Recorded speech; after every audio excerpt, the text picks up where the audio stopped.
You see, pride, in both positive and negative ways, says, I am the center.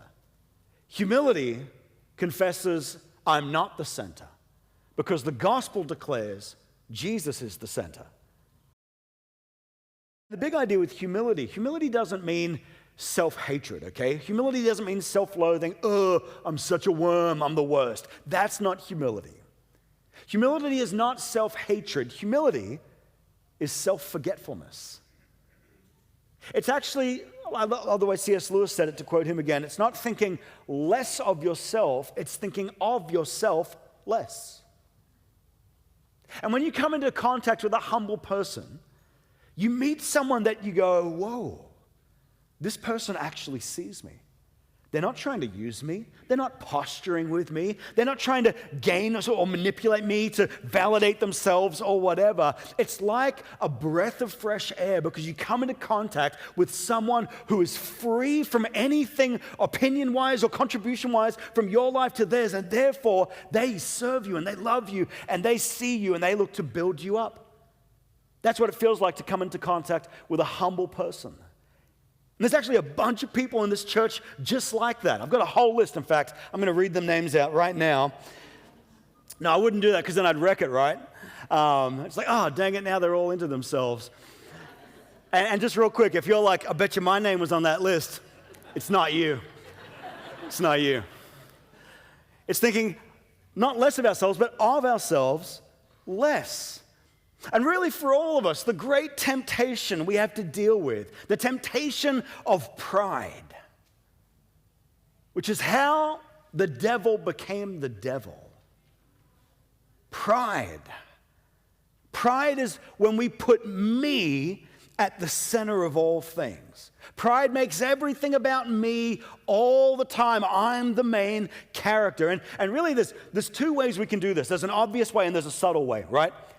Like the more obvious way of do not think of yourself more highly than you ought to think. The obvious way is it's addressing the person who says, aren't I awesome? Like, oh, I am a big deal. I am huge around, like you should really see me for what I am. And that's like the obvious form of pride, aren't I awesome? And that's definitely something that Paul is addressing there. And he's calling these believers in Rome to have a humble estimation of themselves, to think with sober judgment about themselves. But there's another more subtle way we make ourselves the center. And it's not saying, aren't I awesome? It's us saying, aren't I awful? Aren't I awful? And it's still all about me. I'm still the center, just now in a negative way rather than a positive way. But I'm still at the center. It's a way of still thinking highly of myself in a way that I shouldn't do, and still it's making me the center of all things. You see, pride, in both positive and negative ways, says, I am the center. Humility confesses, I'm not the center, because the gospel declares Jesus is the center. He's the main character. He's the one at the center of the Bible, the whole story of God's plan unfolding in the history of the world. And Paul here is calling us to view ourselves not according to our performance or according to our feelings, but to view ourselves according to our standing with Jesus.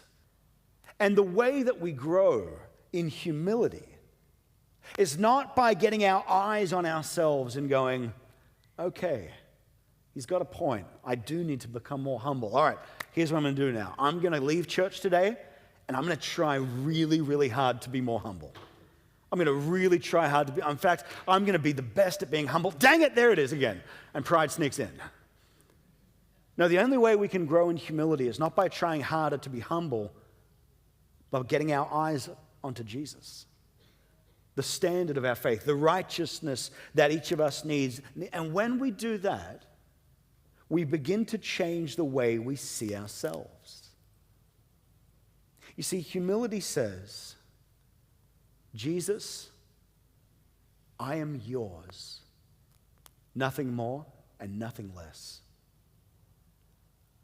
That's one of my own little private prayer mantra things that, if you want to use that word, that I remind myself of constantly. Jesus, I'm yours, nothing more and nothing less. And that gives me now a right view of myself. Again, Paul's not calling you to say, I am a worm and I'm dirt and I'm this. No. He's calling you to say, I'm Christ's, and to now view my life in that lens. Humility says that because of Jesus, I have lots to do and nothing to prove. I have lots to do and nothing to prove. Why? Because Christ has proved it all for me on the cross, and my identity is not tied to my performance, but to His.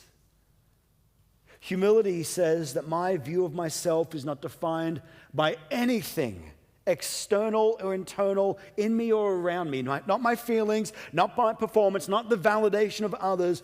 I am defined by belonging to Jesus. And let me tell you, when you begin to live your life from that viewpoint, it is the freest place in the world. I'm Christ's. Nothing more and nothing less.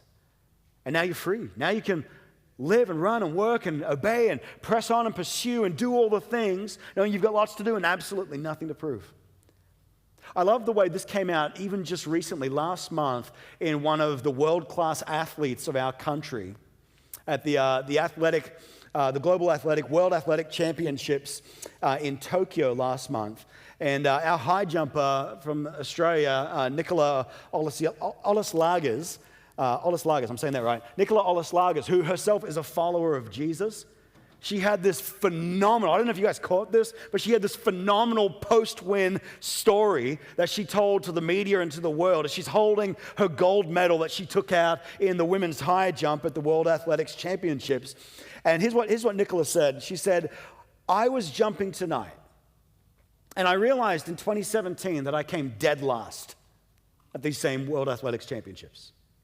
I came dead last. And I remember standing out there and I had so much peace because I knew that my performance didn't determine my identity or my value. So then coming in this year ranked as number one, the pressure was off because I knew you can't lose anything when you come last and you can't gain anything if you come first. So let's just go out and do it.